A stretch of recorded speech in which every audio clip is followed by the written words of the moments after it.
Good evening, everyone, and happy holidays to one and all out there. And welcome into the season finale of Tigers Tonight. I'm your host, John Maddox. We will be joined shortly by the other best co-host in all the land, Brian Moss, as he navigates lovely New York traffic. But we are joined, of course, here in the palatial Marley Manor in beautiful, scenic, crime-free Hernando, Mississippi, the one and only Larry Marley.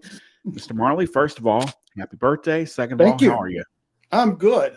You saw me earlier, and I'm filled with the holiday spirit, and I'm very happy that I made it another year, which is surprising.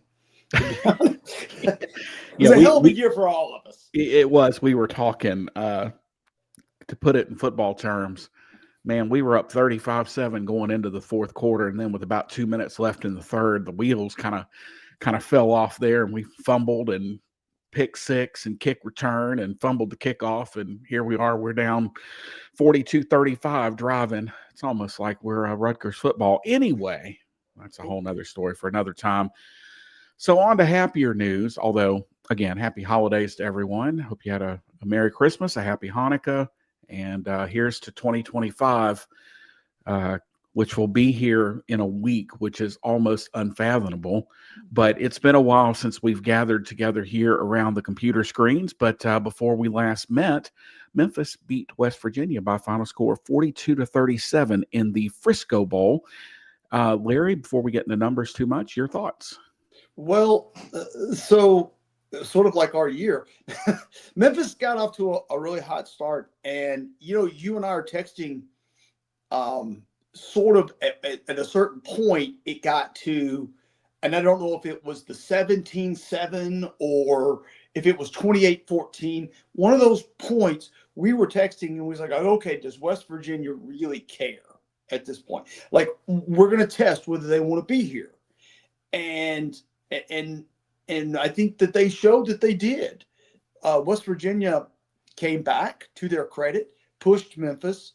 Memphis probably should have won the game by more, but the bottom line was West Virginia, wanted to be there. They showed up, and they played until the last snap, literally, almost.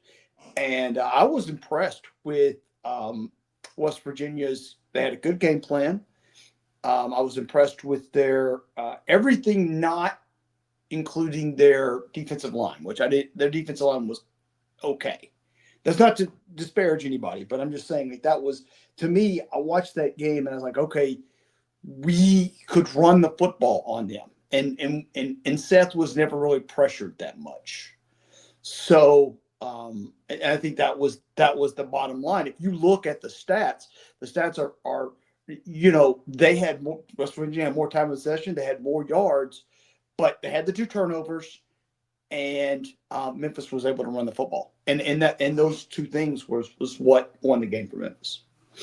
Well, it was a wild game where the 2 teams went 8 for 8 combined in the red zone, and 12 of 24, nearly 50. Well, exactly 50% with my Memphis City Schools math skills.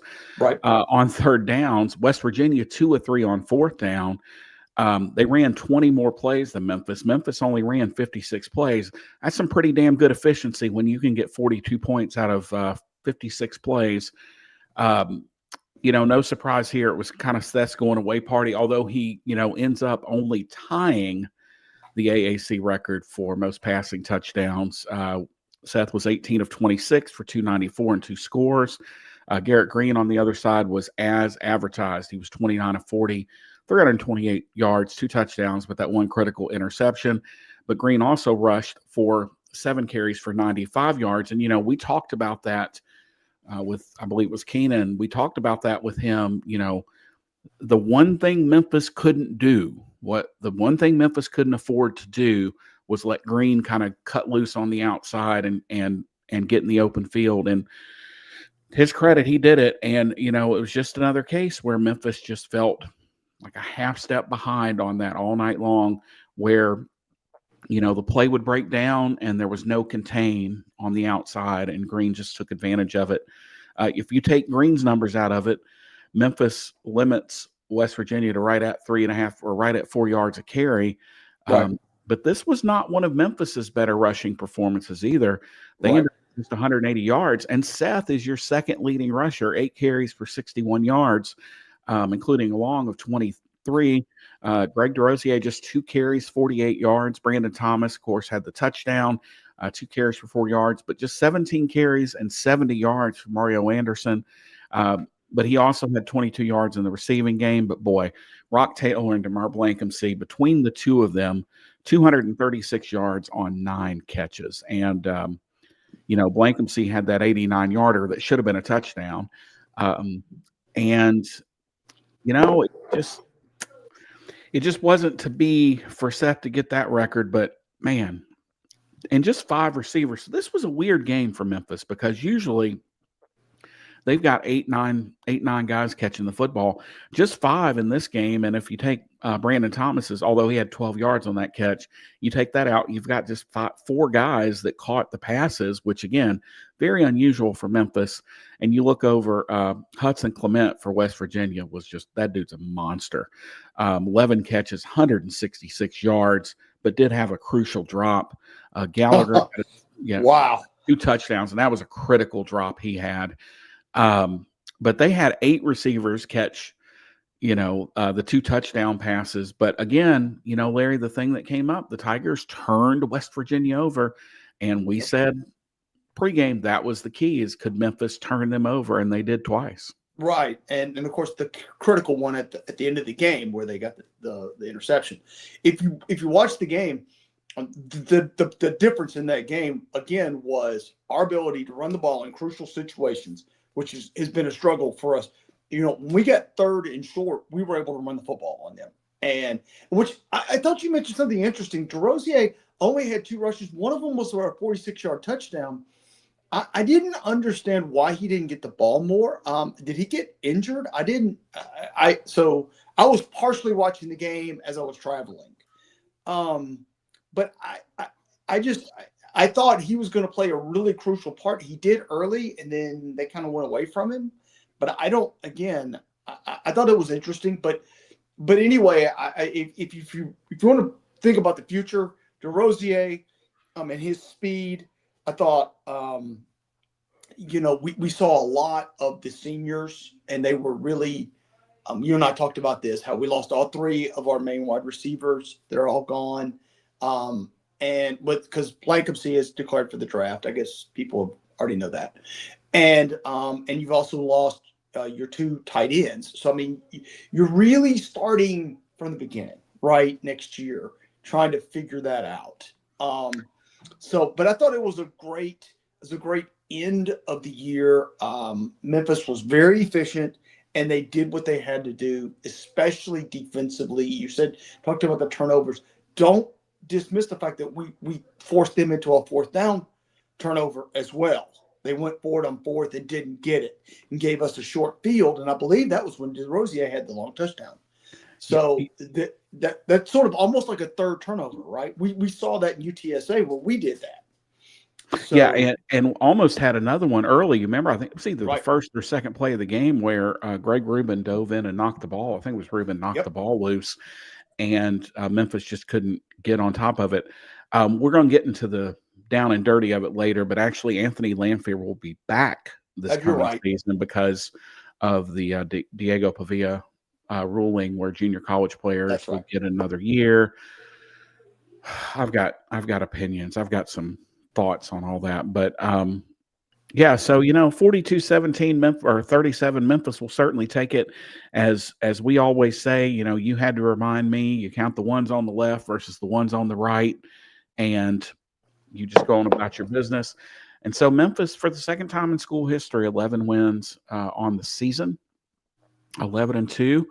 And the Ryan Silverfield train, man, it just keeps rolling. And Memphis up, I believe it's to, I'm waiting for Bryan to kind of get in and get settled and give us the numbers. But, Memphis up to like 15 in the transfer portal rankings for rivals. And, Memphis has, I think now 21, which when I looked earlier today would be tied with actually our friends in Hattiesburg. Yep. Southern Miss for the most transfer portal entries. Of course, Southern, that's not surprising considering he brought, like a third of Marshall's team with him And down there. let me just, as someone who followed quite a bit of Southern this year, they needed it. Okay. They need all the help they can get. Yep. So while we wait on Bryan, let's talk about a couple things. So for those who don't know, Marshall was supposed to play in the Independence Bowl. Yep. And had to, pardon the term, opt out because they weren't going to have enough bodies to be competitive against Army. And so now Army will face 5-7 Louisiana Tech. And I don't want to get too far off the Tiger train here, but we got to fix this, right? Right? Yep. Like we gotta fix it. And look, I know the first thing people are going to say, you're the one that said you want player movement. 100%. Yep. I want player movement. I am not opposed to guys moving. I never, ever, ever would I be opposed to that. If coaches can do it, players should be able to do it. But we've got to fix the window, because think about it. Although Army's kind of getting the treatment they got all year, looking at you, AAC office, they go from playing a conference champion in Marshall to, no offense, Louisiana Tech, fine program, I'm sure, 5-7 Louisiana Tech in what will be a de facto road game now for Army. Because it's in Shreveport. Is hour-ish, hour and a half, somewhere through there. Although Army is one of those names. Not even that. I think there's, I could be wrong. I'm sure there's actually a large Army base there. Yeah. Not very far. It's just outside of Alexandria. So and I would, of course, there's always an Army base, but Fort Sill is actually really big. Anybody that's seen Southern Comfort or whatever, it was that Army base in Fort Sill.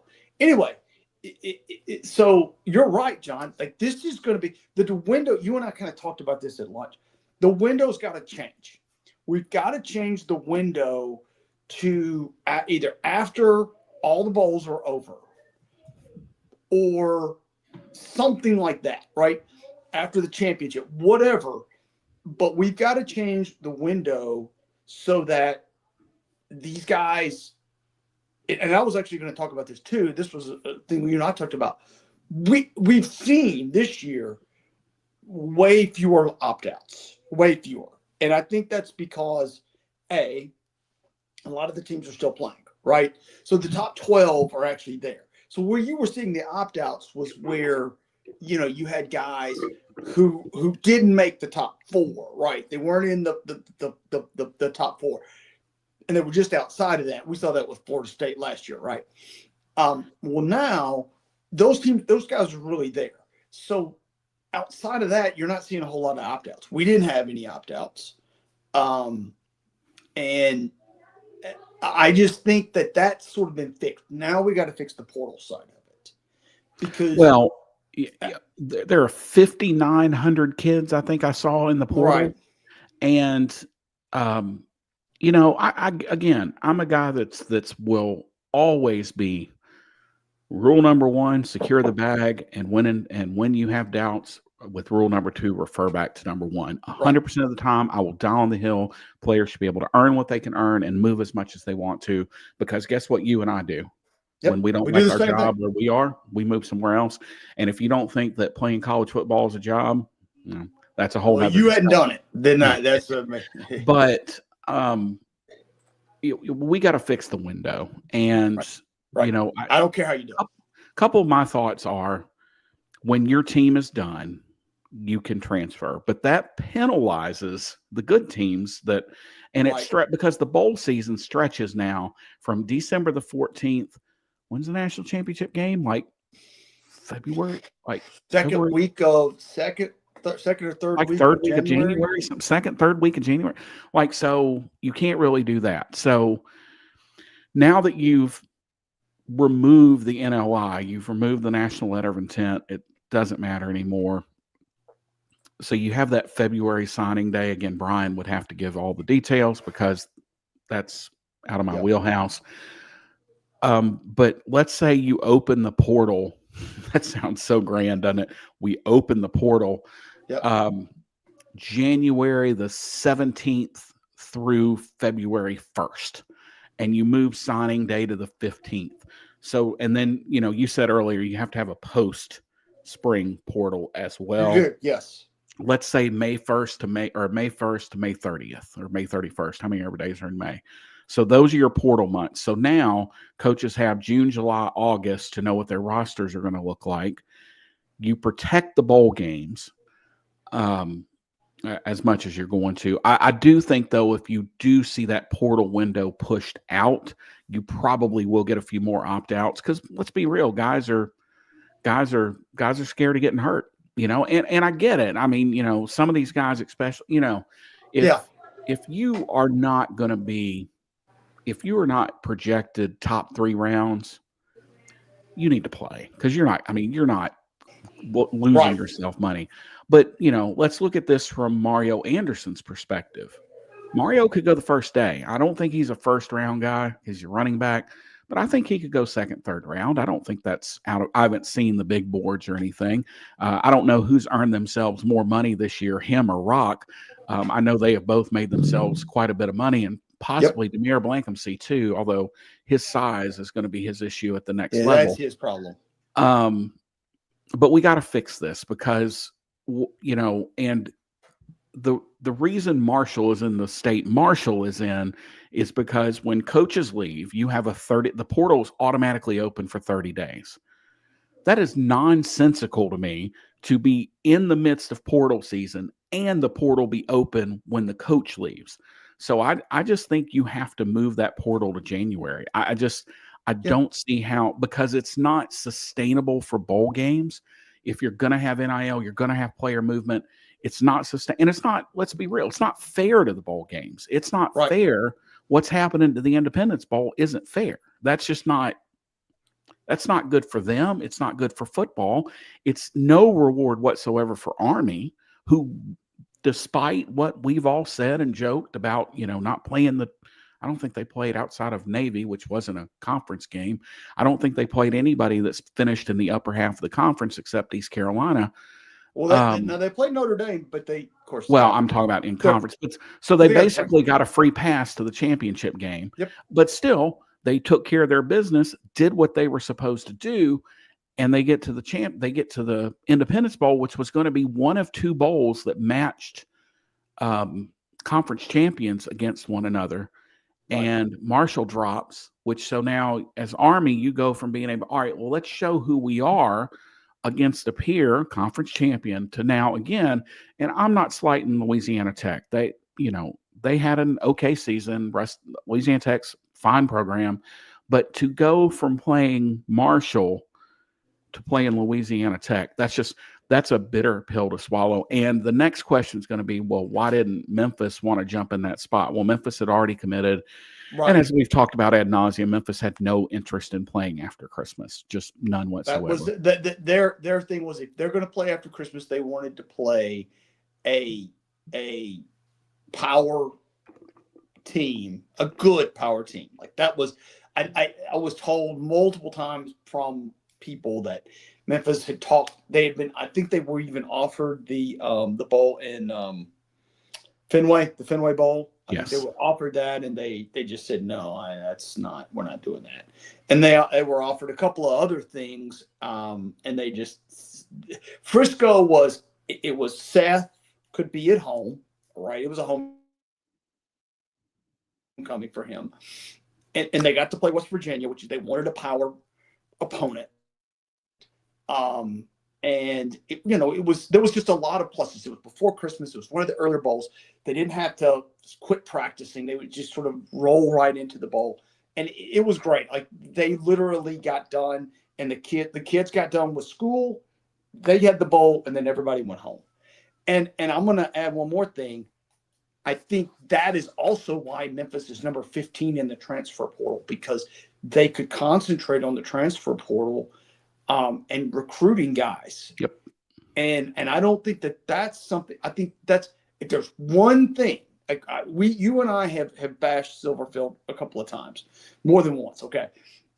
But one thing he's figured out is that if you're not going to be in the playoff, it really doesn't matter where you play the bowl. It really doesn't. It does matter if you win or lose to him. but it doesn't matter where you play it, but it matters when you play it. And he's figured that out. He's like, okay, I can get this out of the way. Now I can concentrate on recruiting. And it has, look, it's worked. You could say all you want. It's worked. I mean, Yeah. Last year they didn't mind playing after Christmas because they were at home. Right? I mean, So you're you at could, home. right. You could, and you could, focus as you could focus on recruiting, Right.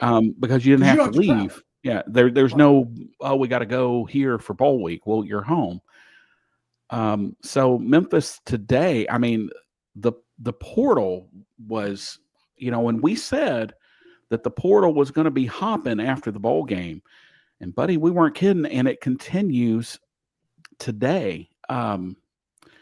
It's just, you get Cam Burden today, and Yep. you've gotten several 3 stars and 4 stars, Chase Carter, and you've got, the list is mighty long. And to me, and like I say, we're going to get with Bryan for the details on this, but Brendan Lewis to me is the big pickup here, the quarterback from Nevada, 6'2", Yep. 209 pounds, a true dual threat quarterback. The question becomes then, Antoine Hill, how does that impact that? But I just think if you have a chance to go out and get an experienced guy, you go get an experienced guy. Yep. Because if for no other reason than, yes, the first couple weeks of the season, honestly, against Chattanooga, you could roll Antoine Hill out there and everything be fine. On the road at Georgia State and Troy, everything's fine. If history holds, your first home conference game is going to be Navy. So do you have that, confidence? Do you let Hill build his confidence and have Lewis as sort of a plan B? Or do you tell Hill, hey, we're going to start Lewis, but we're going to play you every game and kind of get you in the rotation and let you get a feel for it? Now, I personally don't think that works. I don't think that's how kids are wired, especially with, the pay to play that's going on now, basically. So I don't think you can tell a kid, hey, I know we're giving you X, but you're going to sit on the bench, because these kids, and the other thing is kids want to play, right? Like that's Right. the part that people don't pick up on, is kids want to play. They Right. don't want to sit on the bench. But, I think Brendan Lewis is a great insurance policy, if nothing else. The running back, Rashad Amos from Mississippi, and they really, really went after the defensive backfield, and of course across the offensive line as well. And Memphis has more linebackers than they know what to do with. And buddy, we thought you were never going to make it here, Positive Paul, with your little What? suit and tie Now, on there. what in the hell are you Are you wearing? mourning God. Rutgers' latest unraveling here? Oh boy. Oh, did Yep, they they lose lose? again. Yeah, they Yeah, lost to they Kansas did. State 44-41, They snatched defeat from the jaws of victory. as I only mean, Rutgers can. you can't That Rutger figures. any more than they just Rutgered. Yeah, So Bryan, how in the that's world easy. are you, sir? Doing pretty good. I think it's like, I don't know, was it 20 degrees outside right now? We still got at least probably a half an inch of snow if you guys want to come up and enjoy it. I'm good. Look, It's I'm already going to have to be up there in February. No, thank you. I'm only going to come up there when I have to. so my 2 trips for January are Miami and Orlando. So the weather will be about the same, right? I mean, it'll be pretty close to the same. But so Bryan, we talked a little bit about, and want to get your opinion or your thoughts on the Frisco Bowl. It seems like it was 24 years ago, but it was what? Yeah. 11 days 2 weeks ago? ago.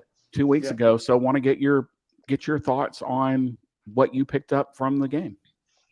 Yeah, I thought the coaches did a fantastic job of getting the players ready from the get-go, even in the press box. I mean, it was obvious to us that Memphis wanted to be there, and it looked like West Virginia did not want to be there. And I was wondering how much of an effect did Rich Rod have, because the players seemed like they were, I don't know. It seemed like the West Virginians were tense, maybe trying to compensate, like trying to impress, and they just got out of rhythm. But they did. I mean, they made a game of it. But it just seemed like to start with, Memphis really wanted to be there, And I tell you, some of those coaching decisions ooh, for Memphis had me shaking my head. But hey, in the end, it worked out for Stewartfield. It worked out for Memphis. And I tell you, being on the field with the players, you could see the relief and the joy that they had. The fact that, only the second time in school history having 11 wins in the season. So, it was a good season. I'll stop short of saying great because obviously they didn't win the AAC. But the players were totally satisfied. The fans that I talked to even seemed satisfied of how the season went. Disappointed not to be in the championship game, but satisfied that you end with a bowl win and you end with 11 wins. Overall, it was successful. Damn sure glad we're not Tulane. Yeah.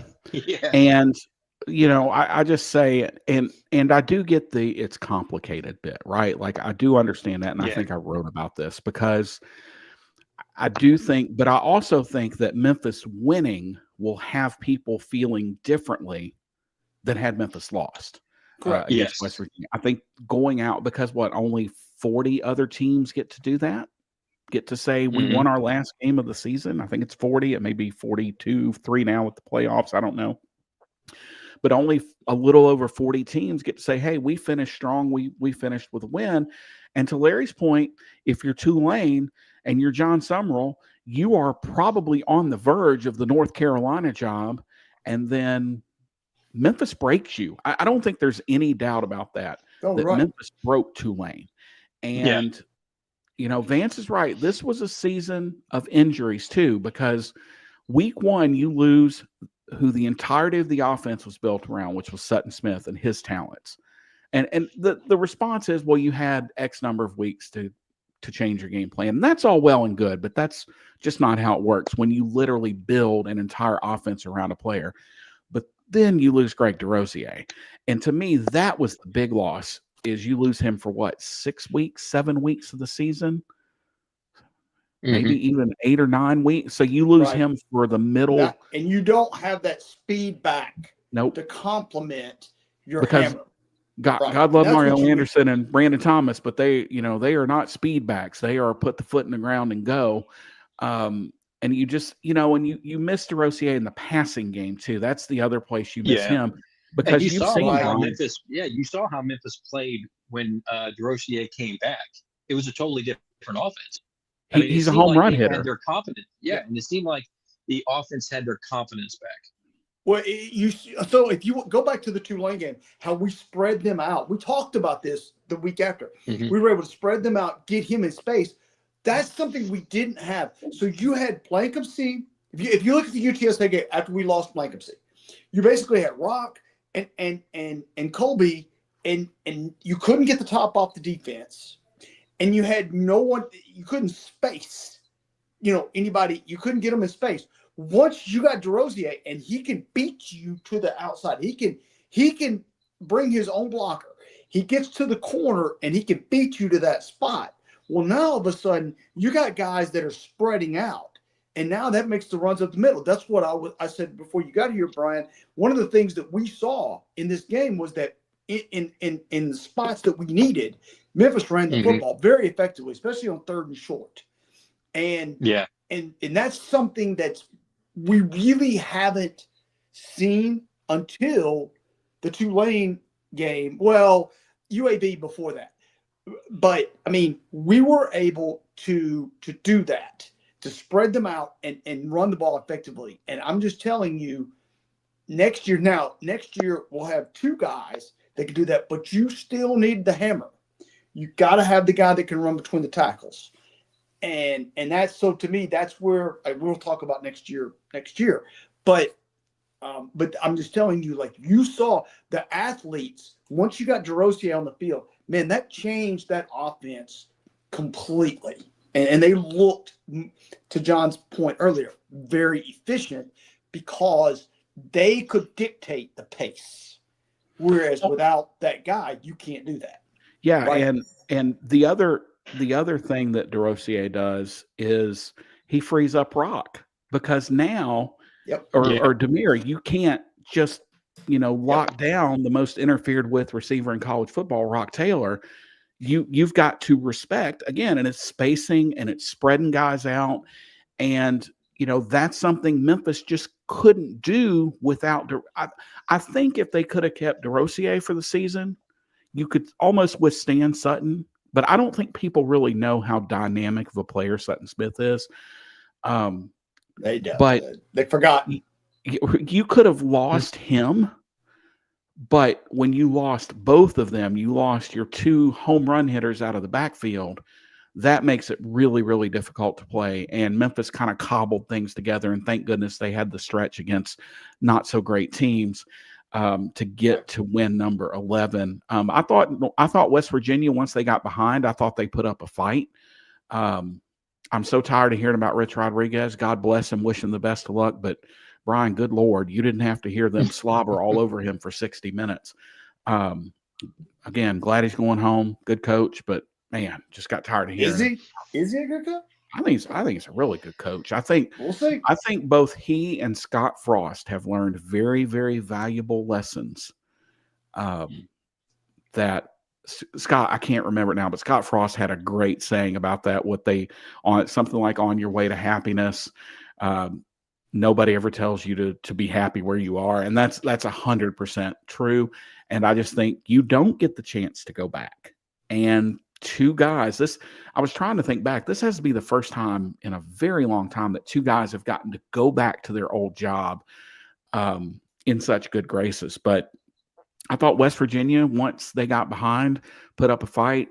If I don't see, I would obviously love to see Hudson Clement in the transfer portal, and would love to see him in blue and gray. Well, I would love to see him in blue and gray next year. But other than that, I don't want to see that kid again, because that kid's a gamer. He can flat out play. Receiver that's who was the kid from East Carolina? The little white kid from East Carolina that just every time you look up, he was making a catch. I can't remember his name. But and I remember I was at that game, and I remember thinking, oh, I would have hurt him. So at some point, I might have got kicked out of the game, but I wouldn't let him beat me. I would have. I'm not saying I'd have been dirty. Yeah, you would have. But I might have been. Yeah. Let's put it this way. There were anyway. But he was a gamer. That's what he reminded me of.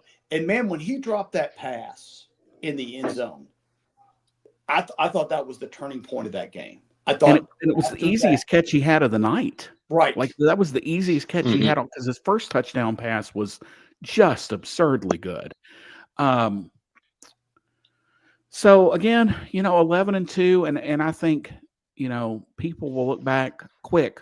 Tell me who the 3 games Memphis lost, because they were 10-3 last year, right? Is that right? Yes. Yeah. So without looking it up, who did they lose to? UTSA. And we didn't play them 2 years ago, did we? No, last year. 2 years ago. 2 years ago. 2023. When we were 10-3, we lost to Tulane, SMU. I was at those games. And who did we lose to? Who was the other game we lost to? But that's my point. Like, I don't expect you to remember, but that's my point. In 2 years, will people remember who Memphis lost to this year?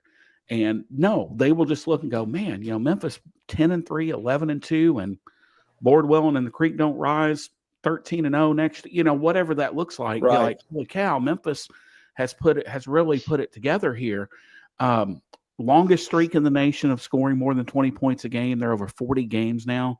I think we're down to 6 teams with Missouri 11 straight bowl appearances. Missouri, that was it. Yeah, 56. No, that was Mike. Oh yeah, it was the one up in. It was the one. I had the score wrong, but it was the one in St. Louis. Yeah, right, the 65-35 was when we went to Como last time with Mike. But, but I think that's my point. Is we had to sit here and think about, well, gosh, who did they lose to? Right. But people will remember the Liberty Bowl, and they will remember the Frisco Bowl. And I guarantee you, if you quiz people in 3 years, hey, what 2 games did Memphis lose in 2024? Less than 10% of people will remember. So, I'm never going to be one to scoff at 11 wins. And Sam and I, our friend Sam Shoemaker, we had a heated exchange about that expectations can be high, and you can't think about where you've come from. And I couldn't disagree with that more. I think that's why that's how you ground expectations, right? That's how you ground yourself to go in 2013 at the end of that season. I think that's the year Memphis went 3-9, I think. Yeah, that was Justin. And then the next year we flipped the script. If you'd have said, all right, John, I know Memphis just went 3-9, Bryan, but over the next 11 seasons, you're not going to believe it. Memphis is going to go to a New Year's Six Bowl in there. They're going to win 10 games, 10 or more games, three times during that stretch. We would have thought you were a crazy person. And have 4 different coaches in that. Yeah. And to keep it going. Yeah. It's not like you went, oh, well, and, all right. And two of those coaches left for way better jobs. One of them for Florida State, right? Virginia Tech and Florida State. So you can't. And think about the assistants that have left and gone to other jobs. Like, yeah, you look at Mike's 2017 staff. Right. That was a hefty staff. Ryan, Dan Lanning. I hear he's done pretty well for himself, and Kenny Dillingham, who I think's done okay for him. Well, they're both still in the playoffs. Look, I have been highly critical of this regime time and again, and some of it fair and some of it probably unfair. I'm really glad this podcast was 2 weeks out because, man, I was miffed after that West Virginia game at the way we let them back in. But again, next year, I won't be able to tell you the box score. I'll just know Memphis won the game. So as we roll along and we get ready for 2025, Bryan, waited on you here. Let's talk transfer portal. Memphis is definitely on the plus side of what is going out the door in terms of transfers versus what's coming in the door. Now, Memphis obviously loses a lot to graduation, which means the transfer portal's got to be better. But, man, Memphis, again, Ryan Silverfield is just crushing it in the portal. Yeah, he got them up there, a few days ago. They were 14th or 15th in the nation in the Rivals team rankings because other as of right now, they're 17th. But Memphis still has quite a few transfers that Rivals hasn't rated yet. So once they do get rated, Memphis will jump up a little bit. But the worst Silverfield has ever done in the transfer portal is 20th. He has always had at least a top 20 ranking in the transfer portal. And that shows to me, Memphis Silverfield understands the college model is going to the way of the NFL model, and he has that NFL experience. He knows how to, quote unquote, manage money, manage players. And I think he may not be flashy like Mike, but I think Silverfield is a great coach for Memphis because of that. Because at a G5 level, you're going to need the transfer portal, in my opinion, more than you need high school kids right now.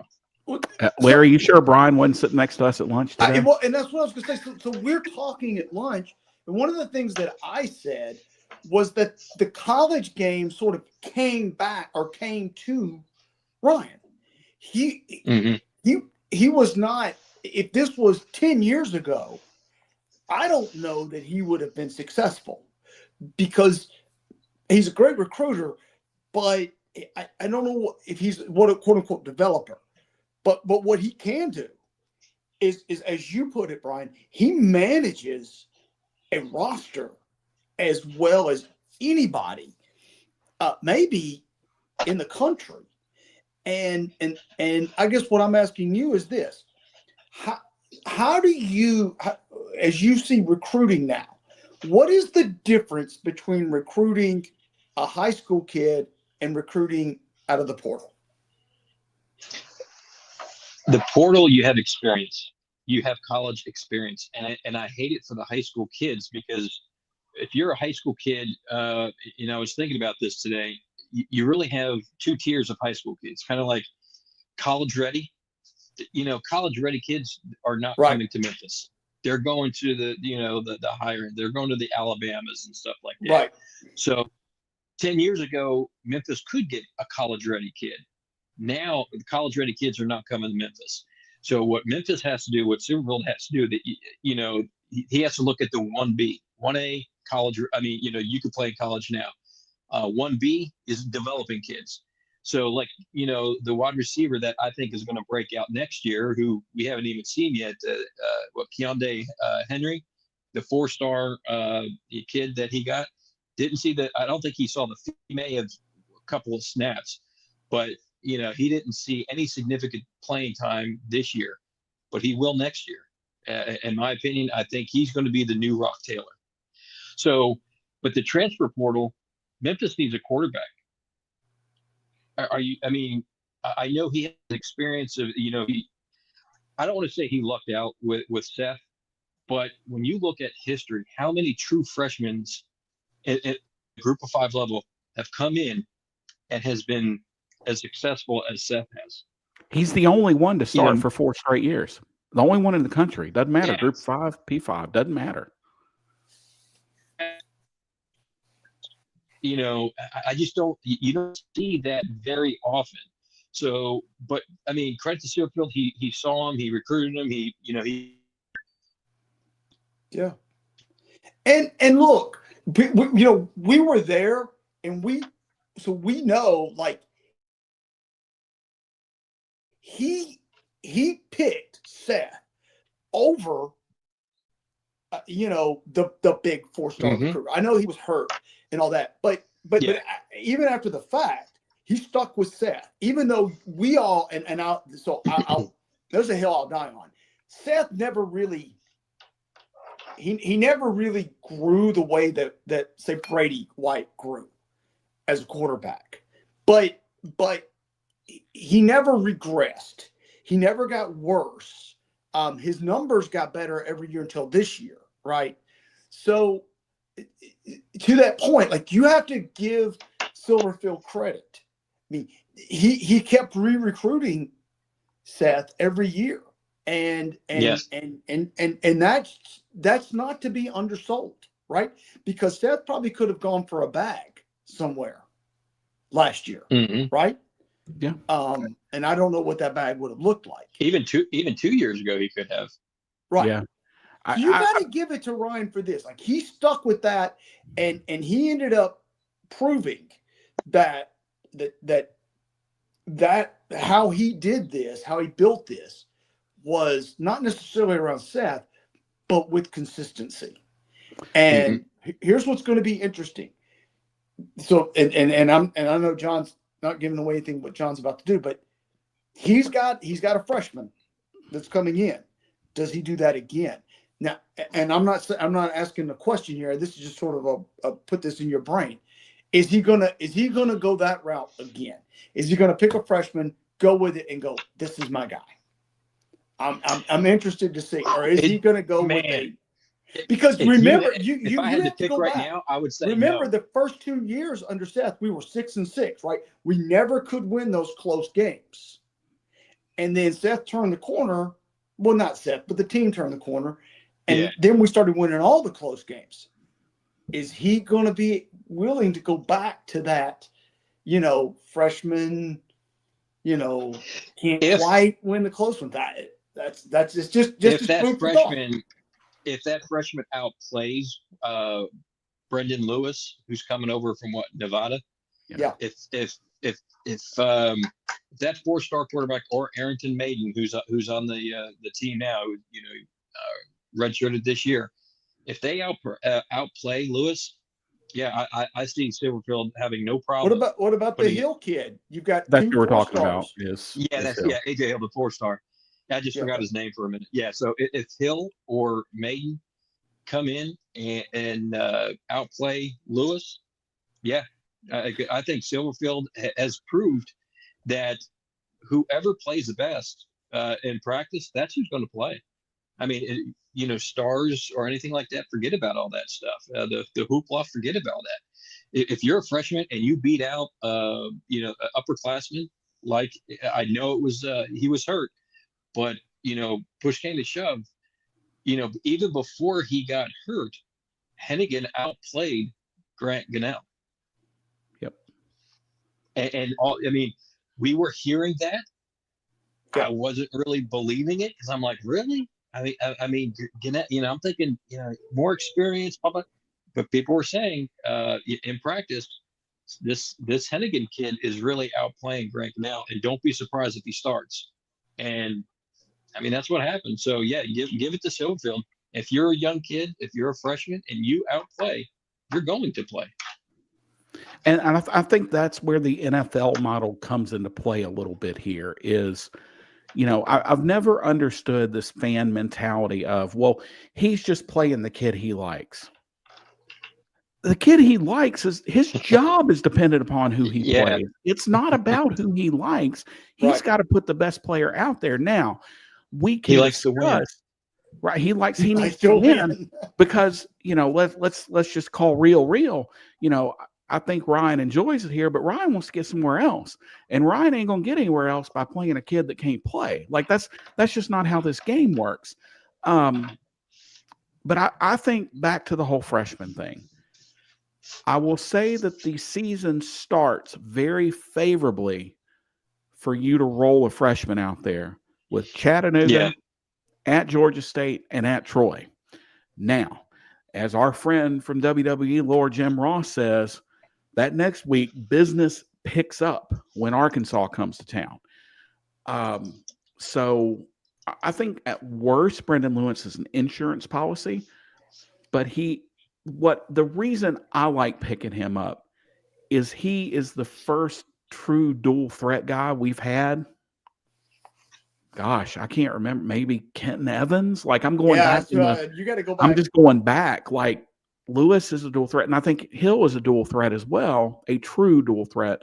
So I think even if Lewis is the guy, it's a situation to me where, Brian, I think you see Hill have packages in the game where, Hill may not be starting, but he's going to have 8 to 10 plays that are his plays. But now they can't all be runs or whatever, but that way you can work him in, because I think sometimes if you're not a great team, the worst thing you can do is and we've seen it in the NFL this year with Caleb Williams, you just throw a guy out there and you ruin him forever.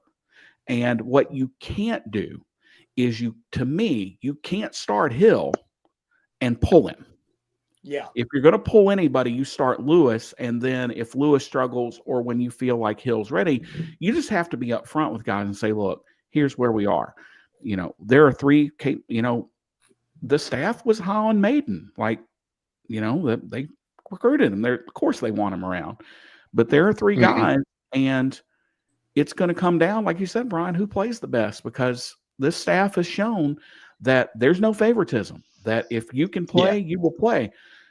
There's probably the reason that Greg DeRosier's played more than Makari Bodiford did. And, it bore itself out as the season went on. And we questioned, why wasn't Bodiford getting more carries? Why wouldn't he, why were we just sticking to it? Well, we don't see, I can't say we, because I do see it occasionally. We don't see in practice what the coaches see in practice. Right. So, and Ryan has always been very, very forthright about that. If you don't perform well in practice, you're not playing on Saturday. Like that's just the way he. There's a reason for that, and I'll say this twofold. First of all, if you don't care enough to practice hard, you're probably not going to play hard. Let's start with that. Practice. We talking about practice. We're talking about practice. Yes, I'm talking about practice. We sitting here talking about practice. And I'll say this also.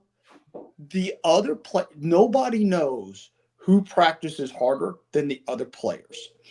And players will watch other players. And we had a quarterback that was tremendously talented, but he never practiced. He didn't, you never saw him working out, any of that stuff. And there was one game he did play in, and he had a bad play, and we were all looking at each other going, you know what? If he practiced harder, and so here's the thing, and this is something that fans don't understand, or maybe they do, but anyway, when you got a guy on the field, especially a quarterback or a position like that, who practices hard, and they're trying. They're really trying. They work out. They do the extra stuff. You play harder with that guy. than you do for the guy that you know doesn't give a flip. I can't remember the quarterback at South Carolina years ago. This is years and years and years ago, back in the 90s. I can't remember his name, but he was known to be like just a lazy piece of crap. And his teammates didn't play hard for him. That's something that fans got to understand. When you have a guy that you believe in, you're going to play harder with him and for him. And don't underestimate that. That is a fact. And you could tell that the Memphis Tigers football team believed in Seth. They believed in him and they wanted to play hard for him. And there's a hill I'll die on. The thing that turned Seth's career around at Memphis was that he, especially this was the game they go over to Hawaii and they don't even get to play. But Seth was studying the whole way over, and the other players understood that. They saw that. This was a business trip for him. And after that team turned around. And I will tell you this, players are if you ask any player, they will tell you who's the hardest workers on their team. And they know. So I didn't mean to go off a tangent, but that's a fact. All right, Bryan. So now that 2024 is behind us, if you are a linebacker in the transfer portal and you have not heard from Memphis, please reach out to me and let me know, because they've recruited approximately 1,100 linebackers. So obviously you see the positions of need. The one that I'm still a little concerned about, and they may be holding out for somebody, and I know you can't mention names, but maybe shed a little light on it. I'm concerned about receiver. That's the one position I feel good. Everywhere else, I feel pretty good along the offensive line. You've gotten a couple big guys there. You've got a couple more probably coming. But I'm a little nervous about the receiving core. You do have Henry. You also have Brady Cluse, who is going to play a lot. You do get another year with Landfear at the tight end position. You did go get a couple tight ends. Talk me off the ledge a little bit about receiver. I'm not as worried about a receiver because we've seen what Cluse has done. You've seen the flashes. Jari Hawkins didn't have a lot of opportunity, but he's a receiver that's coming back. But like I said, Keondae Henry, this kid is going to be special. I see a lot of Rock Taylor in him, but unlike Rock, I don't think it's going to take him 3 years to really, seize the opportunity. I think he'll seize the opportunity next year. And you have a wide receiver that committed. Was it Matheson or Masterson? Now, I know he was a D3, or I think it was D3. He didn't play because he was recovering from injury. This dude's fast. I see a lot of Calvin Austin in him. He has hands. He runs good routes. And I just see another walk-on type that is just going to shine. Have the opportunity. Will he shine next year? We'll see. But could they get another wide receiver or two in the portal? That's definitely a possibility. I just don't think a wide receiver is a position of needs like linebacker and DBs, because they have players already on the team. And you have the speedsters, because what's Memphis really, really needing? Speedsters, and they got them. And what you need, at least one good, speeder and one good possession receiver. And the potential is definitely there. Well, yeah. So what about O-line? I do have concerns there because we lost a lot on the offensive line.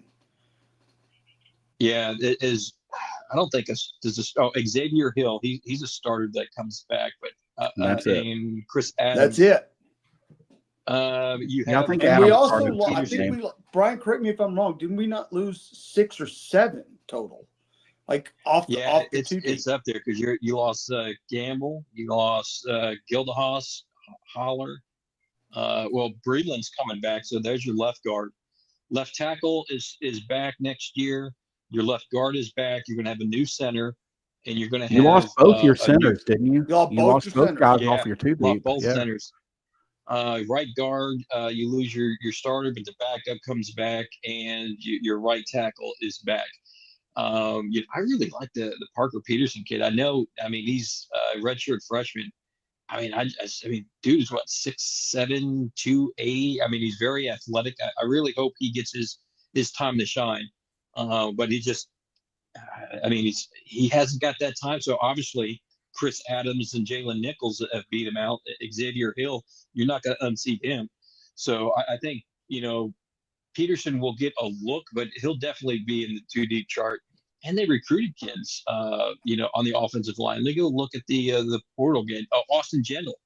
I think he's going to be your center. He's the 4-star offensive lineman from Harvard. When I talked to him after interviewed him, he's really excited. And Matt Hudson really helped Gentle come to Memphis because Hudson gave Memphis glowing reviews and got Austin Gentle interested. And when he came down here, he just fell in love with Memphis. He's like, yeah, I have to come here. Noted Harvard to that, Memphis pipeline. It's starting. But yeah, Austin Gentle is going to be your center. So as long as he turns out better than Calkins, okay, that's all I'm going to say. Well, that bar is pretty low. All right, so before we wrap up here, I want to do 2 things. I want to ask each of you, and I've not prepped either one of you on this one. Next year, AAC, you have to take Memphis or the field. Bryan, you're up. To win it? Mm-hmm. To win the conference title, win the conference championship, you have to take Memphis or the field. Well, I know deep down, I really feel Memphis will be in the championship, but I will take the field. As of right now, I take the field because I don't know who's starting at quarterback. I will take the field right now. Now, after spring practice, I may have a different answer because I want to see these quarterbacks. After fall camp, I may have a different answer. But right now, I will say Memphis will be in the championship. I don't know if they'll win it because, to me, there's still offensive line. Even though he's a 4-star, I want to see how Austin Gentle commands the offensive line because the center has a lot of responsibility. So quarterback, center, I'll take the DBs field just right now. Yeah, I'm going to agree 100% with Bryan. I'm the same way. I'll take the field only because I'm not sure of how Memphis. They're not just the quarterback. I want to see what those DBs look like because, man, we lost a lot back there too. And Chandler Martin and, man, we just lost a lot. Well, I tell you, AJ Pena is a kid I'm really excited to see. He's the next FCS to Memphis. Is going to be a standout player. And I understand. Tidbit, he's a Jersey kid. That's why he's going to be awesome. No. Oh well, there goes the neighborhood. And he went to my cousin's daughter went to high school with him. So this kid has a lot going for him. So I'll just say this about being concerned about the DBs, and I don't, this is not placing any disrespect on the kids that played for Memphis this year. Memphis was 119th in the country against the pass. They got to be more consistent. I'm not. So I don't worry about a position group that wasn't great. I mean, yes, you need to be better. I mean, but guys, we're being real here. We've been saying Memphis needs to be better in the defensive backfield. How long have we been doing this podcast? I mean, 2 things. There are 5 things certain in this, or 4 things certain in this world: death, taxes. Memphis has poor safety play, and Memphis can't outside contain a quarterback to save their lives. Those 4 things are constants in this world. So I'm going to take Memphis to win the AAC, and not because, although I think Memphis is going to be really good. Yeah. I just don't know what the rest of the league's going to look like. And, to me, the challengers are Navy and Army. I think those are the two teams. I will give you right away. This was going to be my next question to you. It doesn't have to be Memphis, but I want think about it while I give mine, your hottest takes for 2025. It can be Memphis. It can be something else. Mine is Tulane wins 7 or less games next year. And I think one of those losses is Memphis. And I love Jerry Smith to death. I think he's a great reporter. But I'm going to be honest, guys, he pissed me off with that whole fraudulent record.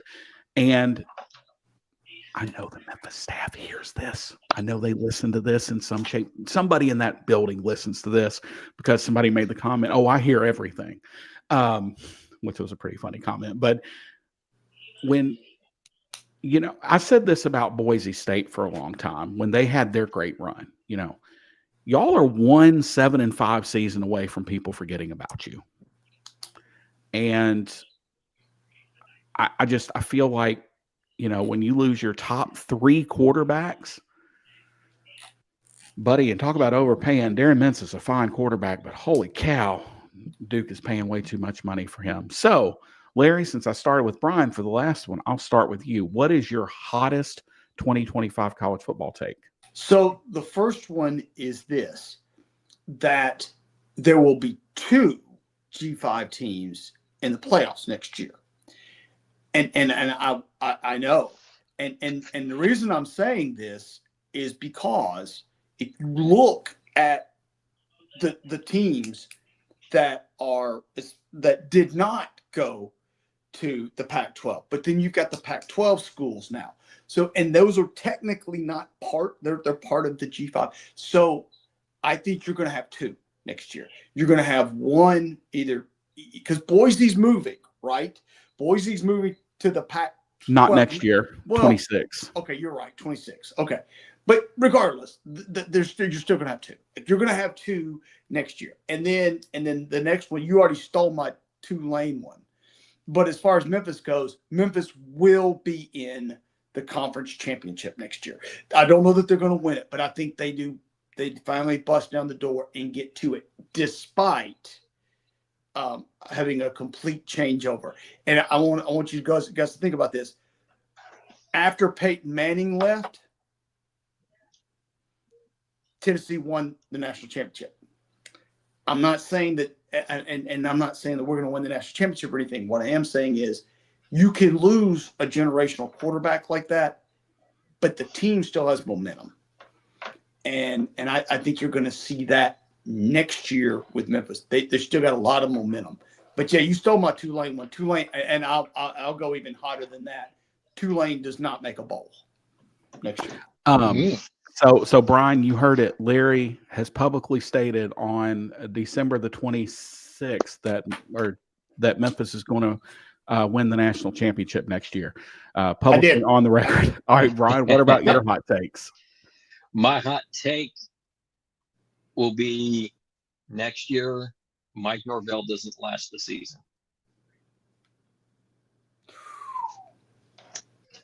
I want him to last the season. Don't get me wrong. I want him to succeed. I just think that I think there's too much pressure. And who did he get for the offensive coordinator right now? Gus. Who's that coach? The Gus Malzahn. The Gus bus is backing up into Tallahassee. I know I've been told they're good friends, blah, blah, blah. I just don't see that working out very well. And I don't know. I hope I'm wrong. I hope he does very successful because that shows, that Memphis, if you lead Memphis as a coach, you can succeed. And I think that's good for Memphis. I don't know. I have a bad feeling that he doesn't last the season. Well, I think what you saw this year with Mike is you can't miss on quarterback, right? Like yes. That's the one position you can't miss in the portal. You can't. And when you figure out you've missed, you can't hold on to that just out of foolish pride. Yeah. The only reason I'm inclined to disagree with you, although I think it was last year, Texas A&M was paying people more not to coach than to coach. That's a hell of a lot of money. I mean, that's just, I think Mike's buyout next year's like 50, somewhere through there. Um, and I think that, we'll wrap up with this, but like, I think at some point with the portal, I do want to get your take on that real quick before I finish up. Mhm. So Larry and I both think that the portal's got to move.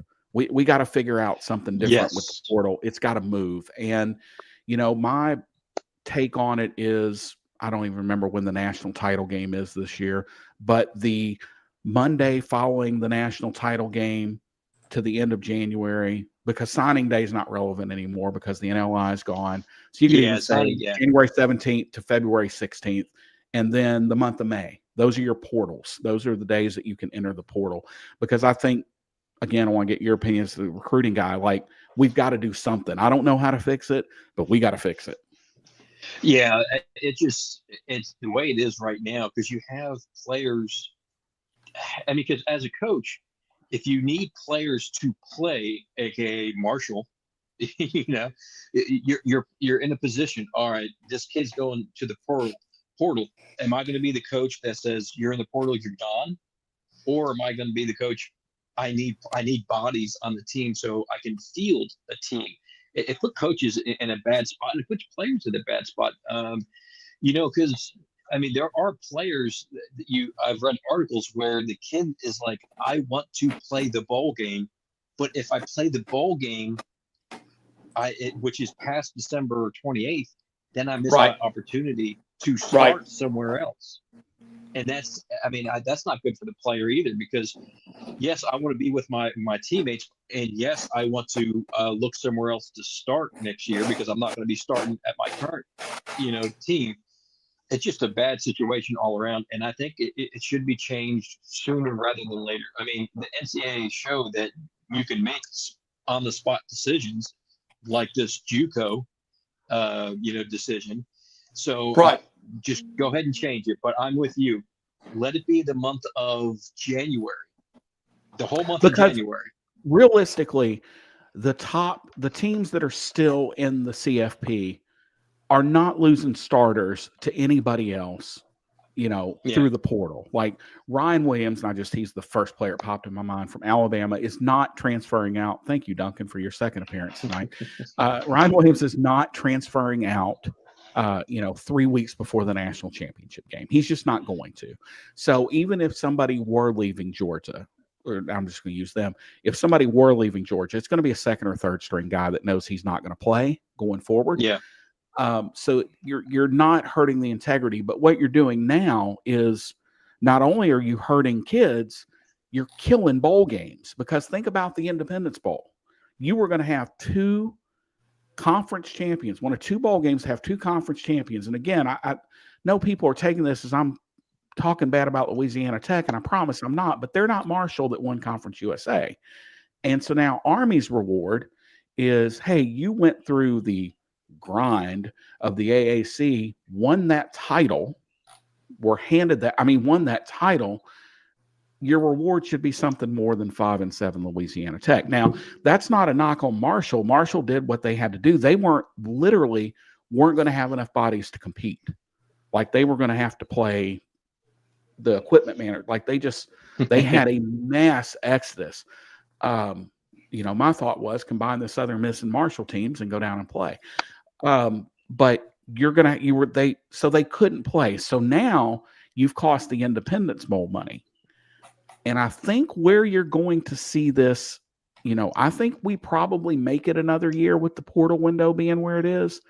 But where you're going to see it is, let's say next year, it's the Outback Bowl, if that still is a thing, or it's the Gator Bowl, or it's the fill-in ReliaQuest car care bowl. Like, God forbid, the most wonderful bowl game that steals my heart, the Pop-Tarts Bowl, or the other one that steals my heart, the Duke's Mayo Bowl. Like, it's going to be one of these more high-profile games that, let's say you're 7-5 Iowa State, and I'm just going to pick on Matt Campbell here, and Matt Campbell gets the job at USC, and that's not going to happen. But so he takes all. So now Iowa State has to drop out of the Alamo Bowl, and they've got to go scramble and get 5-7 Texas State. And that's where I think change happens, when it affects one of the more predominant bowls, I Prestigious. guess, right? Yeah. Prestigious, yeah, that's what I was looking for. But I mean, but God bless these player personnel people, because now you've got the portal, you got high school kids. Now this Diego Pavia ruling, which basically means if you spent time in JUCO, you get that year back, which again benefits Memphis. Anthony Lamphere will get a year back. The next step to that, my next natural progression of that is, well, if JUCO doesn't count, why does FCS count? Why does Division 2, 3, NAI, why do all those games count? So now, just I can't imagine and especially right here at Christmas. And I know that these guys sign up for this, but Memphis had 6 signees yesterday, 6 kids committed yesterday. And I think 2 or 3 Christmas Eve. So, and it's just, it's chess pieces, man. It's just moving chess pieces, and it's broken from the perspective of it's a great system. I'm all for it, but the timing absolutely sucks. There's lots of details that have to be worked out, right? And at the end of the day, yes, we're all for kids being able to do what's best for them. I think 3 things: contracts. They need to sign, and I don't know what that looks like. Okay, because you and I talked about the WWE model, whatever that looks like. But there's something there where a kid, a player, signs for X period of time. Maybe it's 2 years, and then he and the school can opt out of that or whatever. Okay, so that's step 1. Number 2, there has to be we have to have a salary cap or a salary. We will with revenue share. There. Yeah, we will with revenue share. Right. I think collectives have got to go. I think, and I've got friends over at both Memphis collectives, and I just think they've got to go. Because that was never the intent. I think between revenue share and true NIL is where the future is. I just think collectives have got to, either they've got to go or they've got to be corralled. And I don't want to get on the business kick of this, but if we start talking contracts, because my whole thing with NIL was, that's great. Again, 100% in favor. I will never dispute a kid making money, ever. Right. I'd have given anything to make that kind of money when I was in college. But what do these kids know about 1099s? What do these kids know about W-4s? What do these kids know about trusts? What do these kids know about LLCs? What do these kids know about corps? What do these kids know about the BOI that businesses have to file by January 13th? So that's and the WWE model is one that has, for some reason, stood the test of time, where despite failing, I think it was 13 of the 21 factor IRS tests for whether or not you're employed, they're still allowed to be independent contractors and mandated when, where, and how. So that's the danger. And I think that's probably the next tipping point with this is, okay, fine, we're going to pay kids, no problem. That's fine. The schools are going to either pay taxes or those kids are employees. It's going to be one or the other. And I think that will be the point where this all settles, between that and the revenue sharing that's going to happen after the House settlement goes all the way through, where teams are capped at $20.5 million, which is a ridiculous number to think about, but they're capped at that sharing. But now that's across all sports. That's not just football. Right. That's everything. They're capped at that. So, and not to steal Brian's words, but it's going to be interesting from a business perspective how this sport moves forward. I wrote an article a couple weeks ago about how I think it's going to shake out. We're going to work on some other angles of that this summer, former players, maybe media members, coaches, like how do they see this shaking out? But I just think there's so many questions around business, not just Ryan Silverfield getting kids. That's great. Paying kids. That's great. But who is helping? Because the schools can't. They're not allowed to help. They're not allowed to, give financial advice. Whenever I say something, I say, hey, this is not legal or financial advice. So schools certainly can't do that. But I think that's our next tipping point is the business side, right, Brian? Like how, because the kids all want the bag, but do they want the consequences and the responsibilities that bag brings? And these NIL agents out here, these slime balls that are taking 20 and 30%, when NFLPA agents get 3 to 5, whatever, I think it's up to 5 now.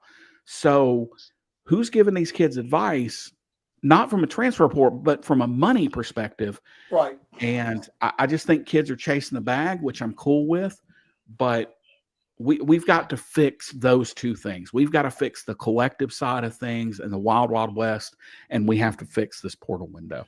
I think those are the two big issues coming down the pike. Yep. All right, guys, we made it through another season. It's hard to believe 2020. I can't believe it. I can't either. So this summer, I know we will have the Y coach. We don't know who we'll have yet. I'm going to break into a business, at least one show this summer about the business of college athletics. I'd like to get a couple of those done because I just, again, guy with the NBA, I'm fascinated by how all these moving parts are going to work out. And I want to get some different, unique perspectives on that. Obviously, I'm not going to ask kids about their money, but, it would be interesting to get a kid's take on how the process in general works. Maybe not your specific situation, but how does the whole process work? So we're going to have some stuff during the summer. Sam and Devin are going to keep cutting it up on the Tiger Basketball Report podcast to follow the basketball team this season. But yeah, that's it. Another season now. And I am bullish on this team, but I am more bullish on the direction of the program. And I think that's what we need to focus on, right? Because, and Ryan said this, and I'll close with this for this season. I have not always been the most positive about everything, but the reality is that we haven't. Yeah, positive, Paul. I have. but he's right. I haven't been right. I haven't always been. But I will say this: the program overall has not lost that. We certainly not 2019, but we haven't lost momentum, and that is damned hard to do. So for that, I thank Ryan, and I think he's done a hell of a job in that sense. Bryan, your closing thoughts. Closing thoughts is, just like Larry said, to me, the future is bright, and next year could be another special year of, Ryan doesn't get the credit he deserves, I think. And I think next year, if it goes the way I think it goes, I think you'll start to see fans turn around and come his way and see him in the light of, a Justin and a Mike. I think they'll appreciating him more, especially if he gets another 10, 11 win season. I think fans will finally start to come around. Will the local media members be the same way? We'll see. Because interesting, thing I like seeing is this Silverfield versus local media. He throws out some things sometimes that I'm like, I don't see that, maybe because I'm not in Memphis and see it every day. But it's interesting, that little back and forth. I will say that is one of the things I've always respected about Coach Silverfield is he gives what he gets, and he does it in a very different way. He's never going to call a media member out. But if you write something bad about him or say something bad, he's going to get that back to you. He's going to, and everybody doesn't know it, but if you're standing there in the press conference, when he's talking to you. When you've said something and he's heard it, which I don't care what these coaches say. Right? Well, I don't listen to any of that. Yes, you do. You hear all of it, or somebody tells you about it, and then you go listen to it and read it. But he has a way of doing that, and I think the media has a great relationship with Ryan. I think, he has gotten, let's be real, less boring over the past couple years. He's gotten a little more forthright. He's coming into his own, yeah. Yes, and he's a young coach who's never had a head coaching job before. He's a young coach, and it's taken him some time, but I think he's come around. So I agree. He's Follow been, us on- and I will say he's been more open to the media than any of the coaches in the past. You know, in my experience, because I mean, I've only been here since Tommy West. I think, you know, in the beginning, West was more open than Silverfield, but now I think Silverfield, hands down, has been the most open of any coach that I've seen in the Memphis since I've been covering him. Well, that's because Tommy was having a mistress on the side. Well, no. All right, that's it. We're all done here. So for the best co-host, all the land, Brian Moss and Larry Marley, it's John Maddox signing off for the last time this season. Follow us on X now. Is that what's called? Yes, on X. Yeah. To kind of keep up with our schedule. And if you have not joined TSR yet, what in the world are you doing? We had some breaking transfer portal guys before anybody else had it. And we try to keep you as informed as we can. So for Bryan and Larry, this is John signing off, and we will see everybody. Who knows, but we'll see you several times this summer. Next year. Yeah, next year. We'll see everybody next year. Have a great week, everybody, and Happy New Year.